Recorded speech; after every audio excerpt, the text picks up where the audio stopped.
आज काय केलं बुवा नवीनच गावरान गावठी पद्धतीचं असं तुम्हाला नक्कीच वाटलं असेल। शहरातल्या रासायनिक पद्धतीने पिकवलेल्या आणि टिकवलेल्या भाज्या तर नेहमीच खातो, कधी असंही वेगळं करून आणि खाऊन पहा, जिभेला नक्की छान चव दिल्याचं समाधान मिळेल। त्यासोबतच झटपट होणारी पटपट पचेल असं काय केलंय खायला, तेही कमी वेळेत व जास्त भांडे न वापरता। तर व्हिडिओचा शेवट नक्की पहा। शेतमळ्यातून आणलेल्या चिंचेचा तौर, फुलोरा किंवा चिघोर किंवा मोहर काहीही म्हणा, तो आणून छान चाळणीमध्ये धुवून सुकवून घेतला। कोवळी चिंचेची पानं व काही छोट्या छोट्या चिंचाही आणल्या होत्या। मिक्सरमध्ये टाकून त्यात कढीपत्त्याची, कोथिंबीरीची पानं, 2-4 लाल मिरच्या व चवीप्रमाणे मीठ व चवीपुरता गूळ, मस्त तेलाची जिरे मोहरी घालून वरतून टाकलेली फोडणी, आंबट गोड तिखट चवीची चटणी अतिशय अप्रतिम लागते।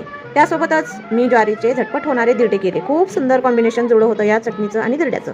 चिंचेच्या फुलोऱ्याचे अजून काय काय पदार्थ मी केले हे पुढील व्हिडिओमध्ये पाहण्यास मिळतील।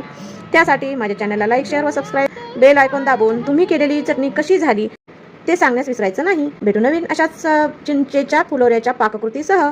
तोपर्यंत धन्यवाद।